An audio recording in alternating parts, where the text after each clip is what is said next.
ठाणे जिल्ह्यातील शहापूर तालुक्यात संयुक्त वन व्यवस्थापन समिती विहीगाव अंतर्गत अशोका धबधबा येतो।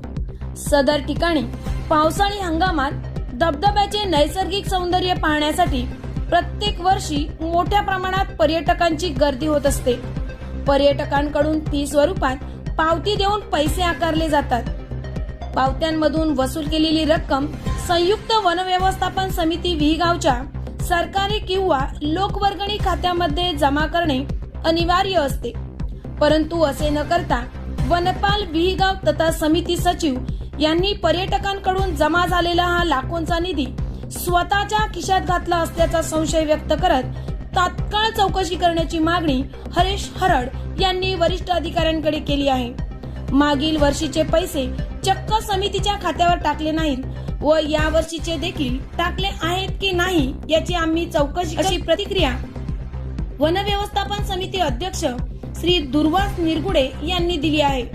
या वर्षीची रक्कम जमा केली आहे की नाही मला कोणतीही कल्पना नाही असे समिती अध्यक्ष यांचं म्हणणं असून मजुरांच्या पेमेंटसाठी आतापर्यंत माझ्याकडे चेकवरती सह्या घेण्यासाठी आलेले नसल्याचेही त्यांच्याकडून सांगण्यात आले आहे। अशोका धबधबा या ठिकाणी जमा होणारा महसूल वनमजूर श्री दादू कांबडी यांनी समिती सचिव श्री तारमळे यांच्याकडे दिलेले आहे। देताना 4 मजुरांच्या समक्ष पैसे दिले असल्याचेही त्यांनी सांगितले आहे। शासकीय रकमेचा अपहार करणे व शासनाची फसवणूक करणे या गंभीर बाबींची दखल घेऊन सदर घटनेची योग्य ती उच्चस्तरीय चौकशी नेमून दोषी आढळल्यास तात्काळ अशा भ्रष्ट अधिकाऱ्यांविरुद्ध एक क्षणाचाही विलंब न करता फौजदारी गुन्हा नोंद करून त्यांना तात्काळ निलंबित करण्यात यावे अशी मागणी हरीश हरड यांनी संयुक्त वन व्यवस्थापन समिती विहीगाव अंतर्गत पर्यटकांसाठी अशोका धबधबा हा एक प्रसिद्ध आहे। या ज्या समित्या आहेत त्या महाराष्ट्रभर भरपूर समित्या आहेत वन विभागाच्या याच्या, त्याच प्रकारची ही एक समिती आहे विहीगाव येथे। तिथे अशोका धबधबा हा पर्यटनासाठी खूप प्रसिद्ध असा धबधबा आहे। या केंद्रावर जाण्यासाठी वन व्यवस्थापन समिती पर्यटकांकडून पावती देऊन एक फी आकारली जाते।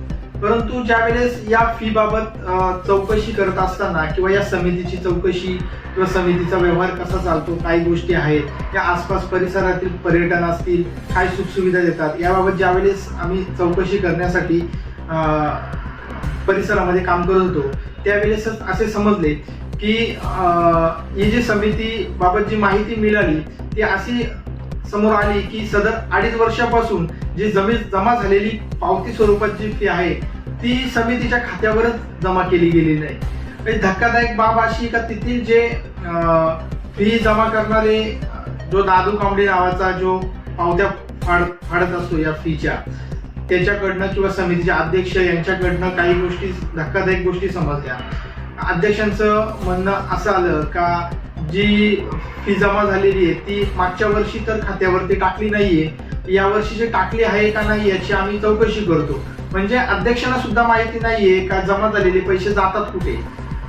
सचिव आणि हे जे हा जो दादू कांबडी नावाचा कर्मचारी आहे त्यांनी मला त्यांनी वैयक्तिक प्रतिक्रिया दिली का जी फी जमा होते ती आम्ही सचिवांकडेच देतो आणि सचिव आम्हाला त्याच फी मधनं आमचा जो पगार असेल काही गोष्टी असतील ते त्या फी मधनच देतो। आम्हाला कोणत्याही प्रकारे खात्यावरती पगार टाकला जात नाही किंवा आमच्या बँकेमध्ये खात्यावरती समितीच्या खात्यावरनं ट्रान्झॅक्शन वगैरे होत नाही।